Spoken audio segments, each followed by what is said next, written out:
Kapitola 9. Vysvetlenie ďalšej kapitoly Zjavenia svätého Jána. A na nebesiach povstal boj.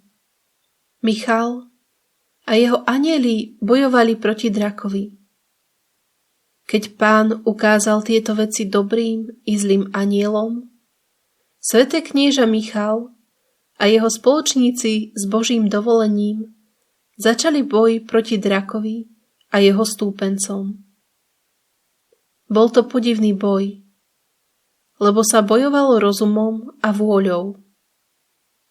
Svätý Michal, planúc horlivosťou pre Božiu česť a ozbrojený božskou mocou a svojou pokorou, odporoval nadutej pýche drakovej hovoriac: Najvyšší je hodný cti, chváli a klaňaniu, hodný je byť milovaný, obávaný a poslúchaný všetkými tvormi. Je mocný a môže činiť, čo si praje.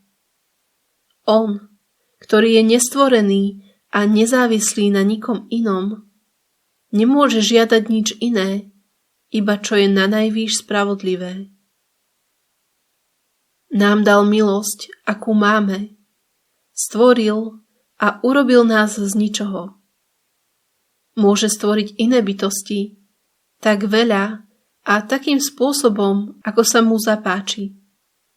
Je správne a spravodlivé, aby sme pokorne padali dole tvárou v jeho prítomnosti a kláňali sa jeho velebnosti a kráľovskej vznešenosti. Preto poďte, anjeli, nasledujte ma, kláňajme sa mu a vychvaľujme jeho podivuhodné a tajné súdy.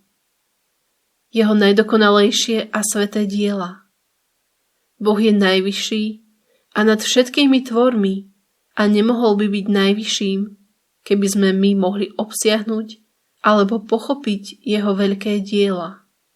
Vo svojej dobrote a múdrosti je nekonečný a bohatý v pokladoch svojich dobrodení. Ako Pán všetkých a nikoho nepotrebujúci, môže ich udeľovať komu chce a nemôže sa mýliť vo výbere. Môže milovať a zahrňovať svojou priazňou kohokoľvek si vyvolí a môže milovať koho chce. Môže povyšovať, tvoriť a obohacovať podľa svojho zaľúbenia. Vo všetkom je múdry, svätý a neodolateľný. Kláňajme sa mu a ďakujme mu za podivuhodné dielo vtelenia, ktoré ustanovil, za jeho priazeň k jeho ľudu, že mu navrátil milosť po jeho páde. Kláňajme sa tejto osobe, obdarenej božskou i ľudskou prirodzenosťou, vzdávajme jej poctu a príjmime ju za svoju hlavu.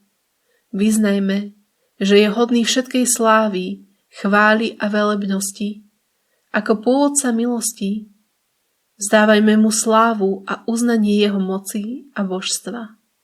S takou zbraňou svätý Michal a jeho anjeli viedli vojnu a bojovali, ako s mocnými papršlekmi pravdy proti drakovi a jeho nasledovníkom, ktorí zase používali rúhanie.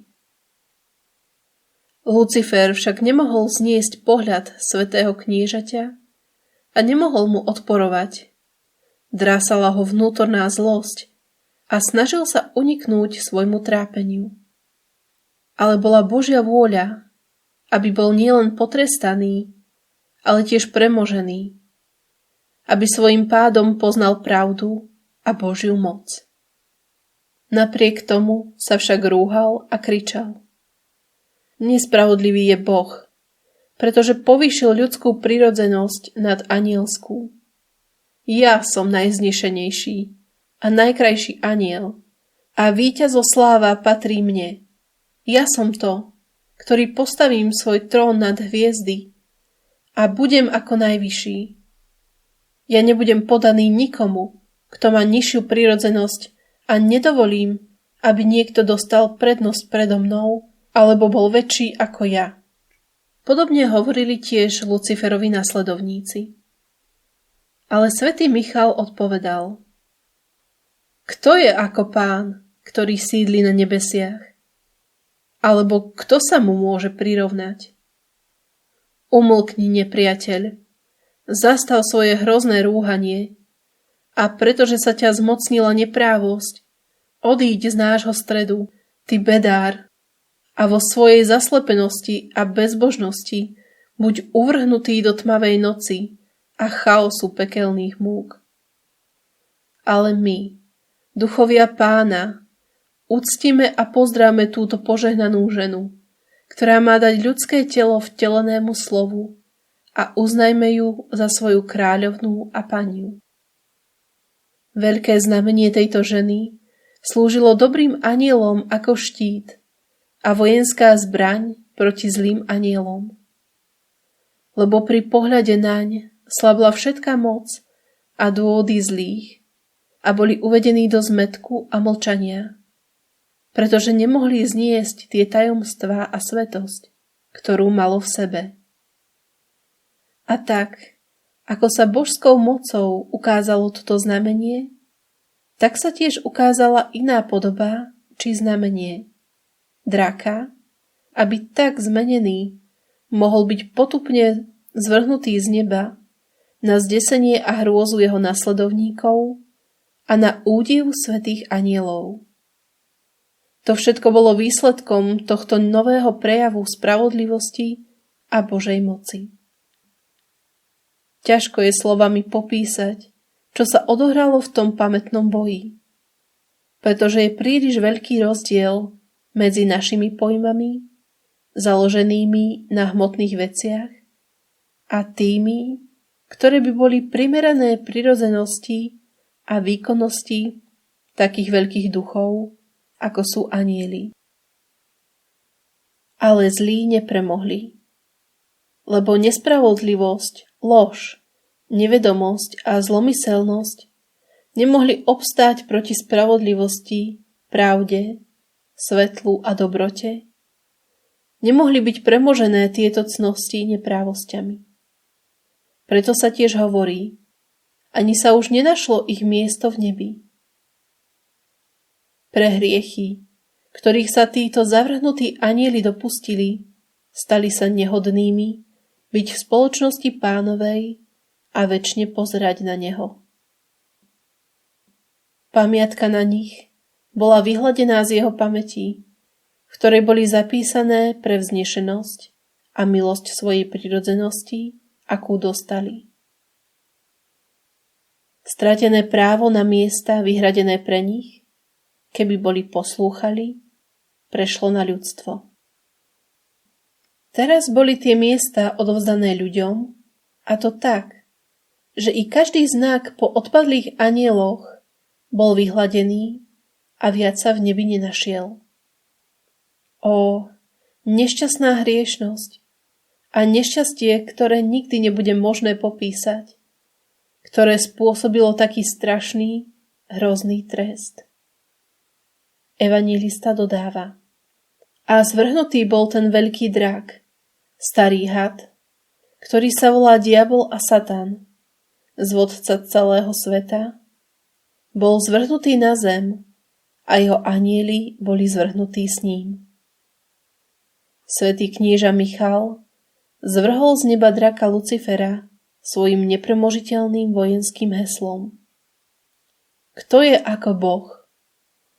Toto volanie bolo také mocné, že stačilo zvrhnúť tohoto pyšného obra i všetky jeho davy na zem do hrozného opovrhnutia do stredu zeme. Od tej doby začal byť nazývaný drakom, hadom, diablom a satanom, ako ho pomenoval svätý archaniel v onom boji, na znak jeho ničomnosti a zlomyselnosti. Zbavený bláženosti a cti, ktorej sa stal nehodným, bol zbavený tiež svojich mien a čestných titulov a namiesto nich dostal také, ktoré naznačujú jeho hanbu. Hriešne plány, ktoré navrhol a prikázal svojim spojencom, najmä aby zvádzali a kazili všetkých žijúcich na svete, sú dostatočným dôkazom jeho zlomyselnosti. Preto ten, kto chcel trestať národy, bol odsúdený do pekelných končín, ako hovorí prorok Izaiáš v 14. kapitole, do hlbokej priepasti, a jeho mŕtvola bola daná moľom a červom jeho vlastného zlého svedomia. Tak sa splnilo na Luciferovi všetko, čo prorok o ňom v onej kapitole hovorí. Keď bolo nebo vyčistené od zlých anielov a dobrým, poslušným bolo odkryté božstvo, keď boli už prijatí do slávy a zlí boli potrestaní, stalo sa potom to, čo evanjelista ďalej hovorí. V tom som počul mohutný hlas volať na nebesiach. Teraz prišlo spasenie a moc a kráľovstvo nášho Boha a vláda jeho pomazaného. Lebo bol zvrhnutý žalobca našich bratov, ktorý žaloval na nich pred našim Bohom dňom i nocou. Tento hlas, ktorý evanjelista počul, bol hlas slova a všetci anjeli ho počuli a načúvali mu. Jeho ozvena sa odrážala až v pekelných končinách a naplnila diablov bázňou a triažkou. Oni však neporozumeli toto tajomstvo úplne, ale iba natoľko, koľko Najvyšší určil zjaviť im pre zvýšenie ich zármutku a trestu. Bol to hlas syna, ktorý menom človečenstva, ktoré mal prijať, žiadal večného Otca, aby spása, moc a kráľovstvo jeho velebnosti a Kristovo panovanie už započalo, keď bol vyvrhnutý žalobník bratov, toho istého Krista, nášho Pána, totiž ľudí.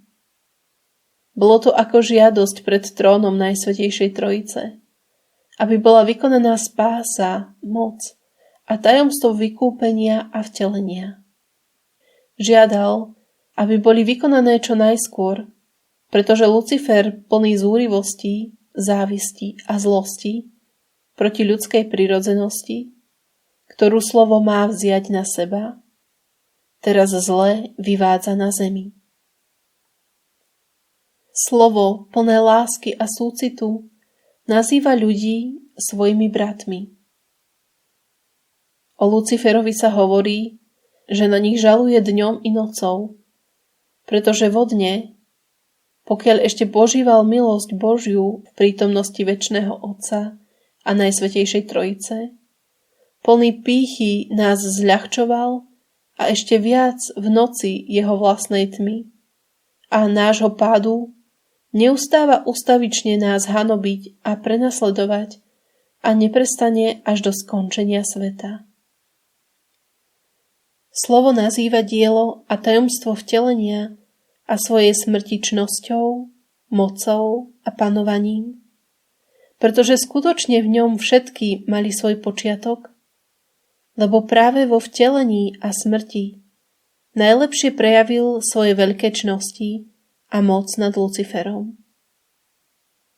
Toto bolo po prvýkrát, čo sa slovo menom človečenstva prihováralo za ľud u božstva a čo sa Otec, podľa nášho spôsobu chápania takých vecí, radil s ostatnými osobami Najsvätejšej Trojice o tejto záležitosti.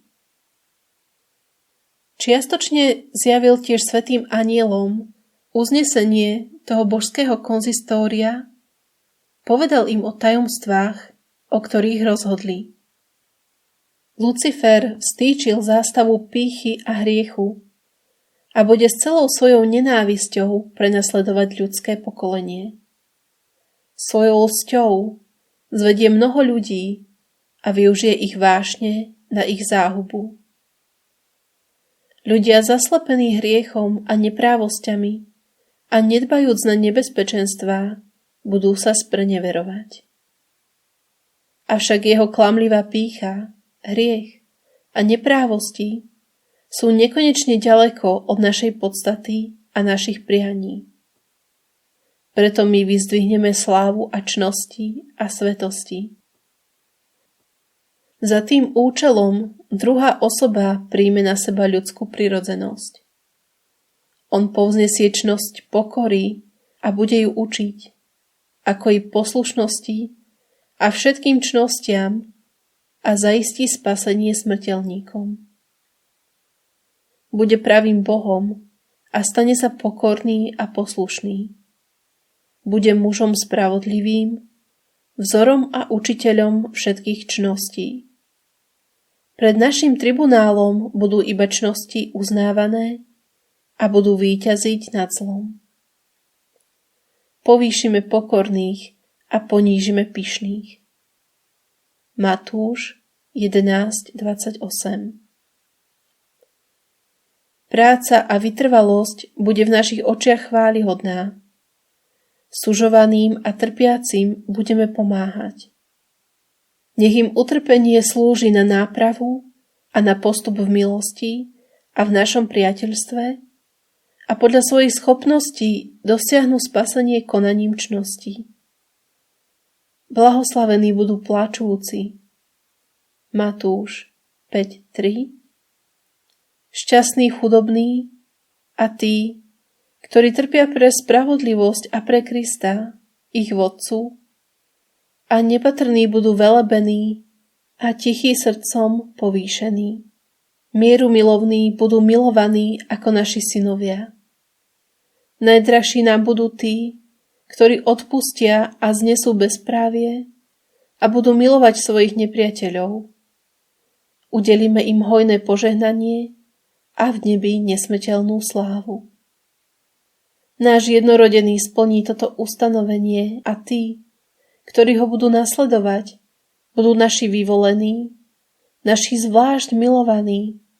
Ich dobré skutky budú mať svoj počiatok v našom duchu, ktorý je prvou príčinou všetkých čností.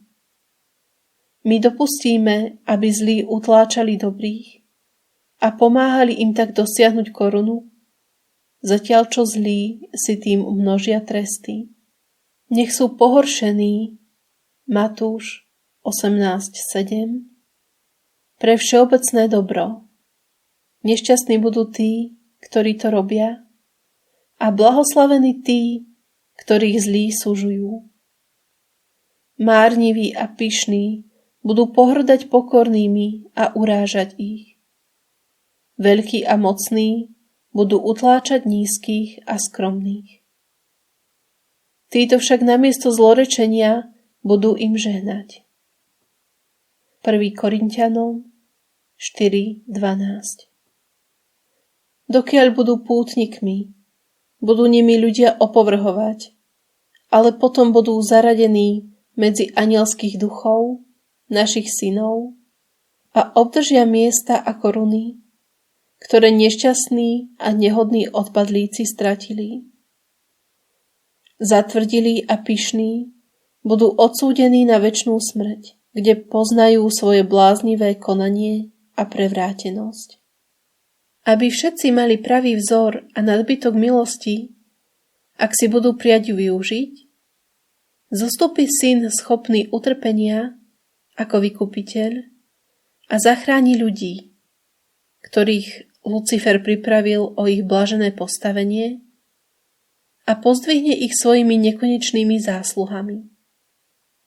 Ustanovili a rozhodli sme sa na vykúpenie ľudstva skrz vykupiteľa a učiteľa, ktorý bude schopný uzmierovať a učiť, ktorý sa narodí i bude žiť v chudobe, zomrie v opovrhnutí, odsúdený ľuďmi na najpotupnejšiu a najhroznejšiu smrť. Budú ho pokladať za hriešnika a za zločinca, ale predsa zadosť učiní našej spravodlivosti a za vinu hriechu. S ohľadom na jeho predvídané zásluhy budeme preukazovať milosrdenstvo a láskavosť a poznáme, že tí, ktorí sú pokorní a mierumilovní, ktorí pestujú cnosť, trpia a odpúšťajú, sú nasledovníkmi Krista a naši synovia. Nikto nebude môcť svojvoľne vojsť do nášho kráľovstva, ale iba ten, kto sám seba zapiera a berie svoj kríž a nasleduje svojho majstra a vodcu. Matúš 10:22. V našom kráľovstve budú iba dokonalí, ktorí podľa zákona pracovali, bojovali a vytrvali až do konca. Títo budú mať podiel v panovaní Kristovom, ktoré sa teraz začalo a ustanovilo. Lebo žalobník svojich bratov je zvrhnutý dole. Víťazstvo Kristovo je zaistené. Jemu patrí povýšenie a sláva, lebo on obmije a očistí človečenstvo svojou krvou. Preto iba on bude hodný otvoriť knihu zákona a milosti.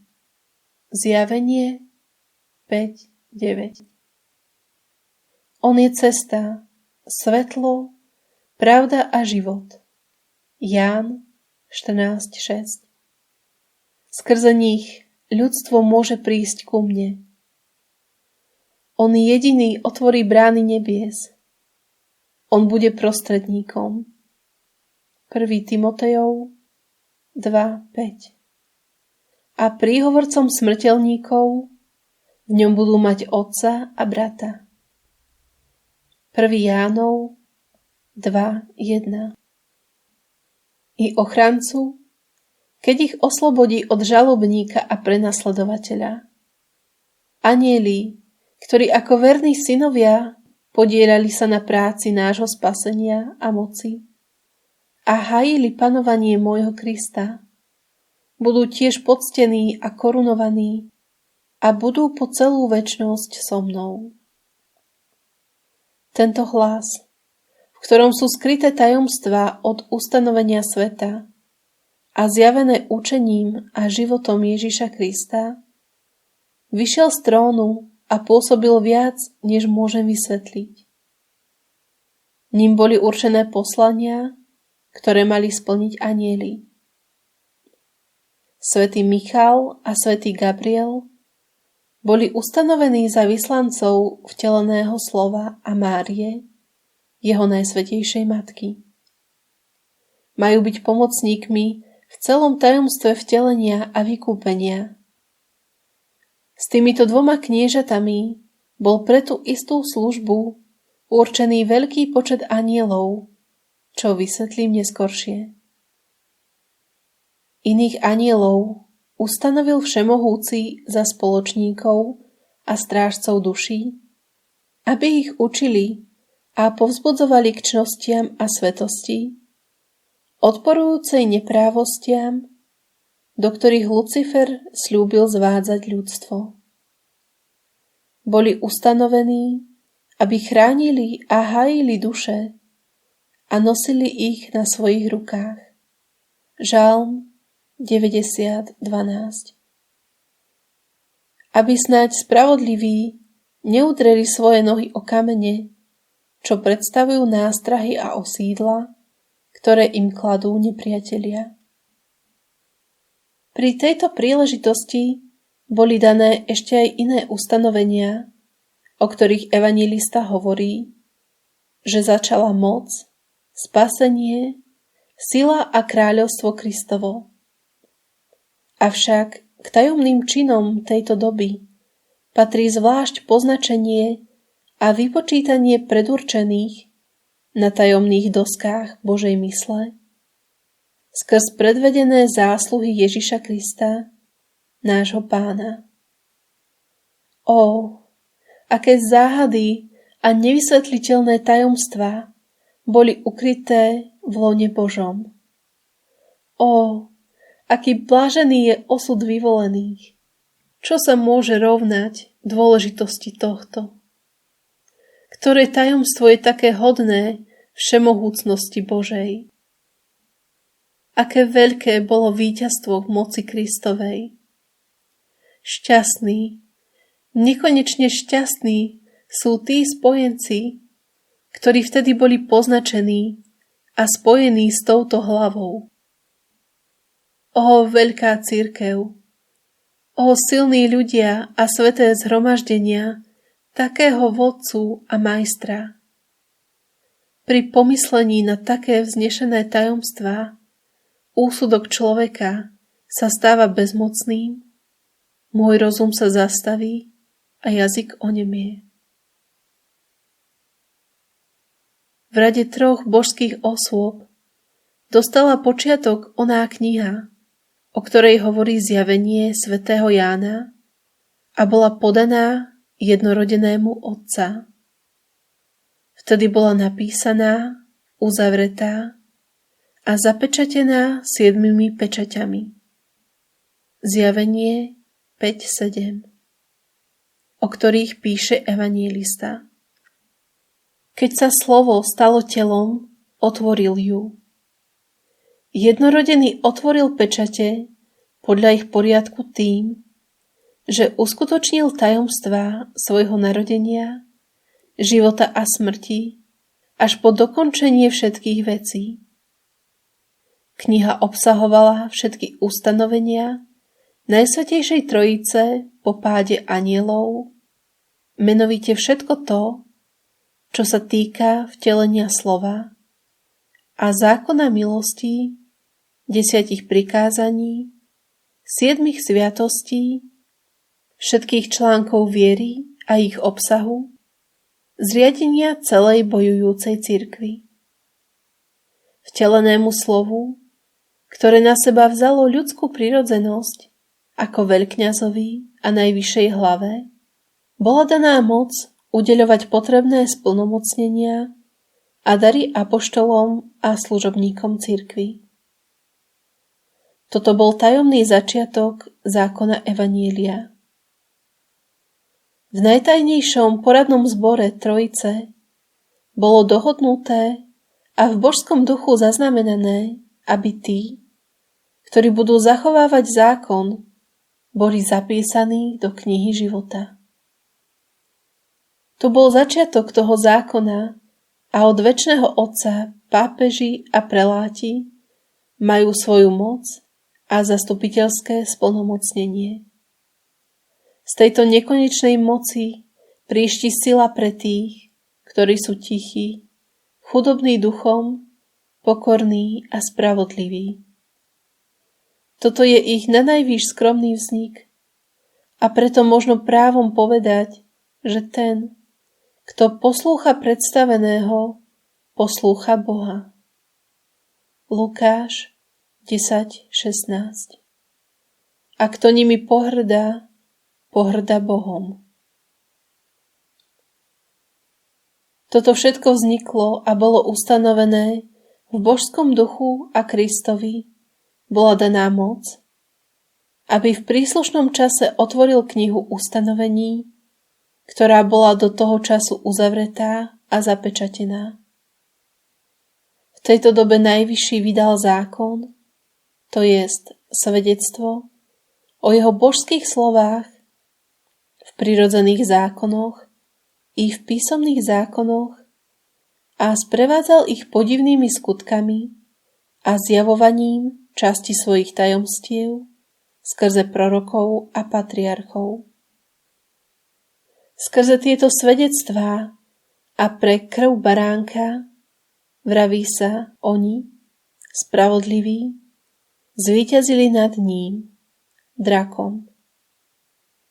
Krv Kristova by síce úplne stačila a dala až nadbytočne všetkým veriacim schopnosť, aby premohli draka, svojho žalobcu, a svedectvá i učenie prorokov majú veľkú silu a napomáhajú k večnej spáse. Predsa však spravodliví získavajú ovocie umučenia a vykúpenia len svojim dobrovoľným spolupôsobením s touto božskou pomocou tak, že premáhajú samých seba i zlých duchov a používajú milosti. Títo nielenže plnia obyčajné prikázania a rady dané Bohom, ale idú až tak ďaleko, že i život svoj obetujú za Pána. Zjavenie 6:9. Na svedectvo jemu i pre svoju nádej na korunu a víťazstvo, ktoré prisľúbil Kristus, ako to robili mučeníci, pre svedectvo viery a pre obhájenie jeho cti. Vzhľadom na tieto tajomstvá Písmo sväté dodáva: Preto veselte sa nebesá a všetci, ktorí v nich prebývate. Veselte sa, pretože budete príbytkom spravodlivých a ich vodcu Ježiša Krista a jeho najsvätejšej matky. Veselte sa nebesá, lebo žiaden z hmotných a neživých tvorov nemá lepší údel ako vy. Pretože vy budete domom Božím, ktorý potrvá večne a dostanete za kráľovnú najčistejšie a na najvyš sveté stvorenie, aké vyšlo z moci Najvyššieho. Preto veselte sa nebesá a všetci, ktorí v nich prebývate, vy anjeli, vy spravodliví, lebo budete spoločníkmi a služobníkmi Syna, večného Otca a jeho matky, a budete mať podiel v duchovnom tele, ktorého hlavou je sám Kristus. Radujte sa, vy svätí anjeli, pretože zvyšujete svoju radosť tým, že zastávate svoje úrady a slúžite im svojou obranou a strážou. Nech sa obzvlášť raduje archaniel Michal, knieže nebeských zástupov, pretože hájil v boji slávu Najvyššieho a jeho posvätné tajomstvá, a pretože bude mať hlavnú úlohu pri vtelení slova a bude zvláštnym svedkom všetkých jeho výsledkov až do konca. Nech sa radujú všetci jeho spojenci, všetci obránci Ježiša Krista a jeho matky, pretože v dobe svojej služby nestratia podstatnú slávu, ktorá im už patrí. Pre tieto posvätné tajomstvá nech sa nebesá veselia.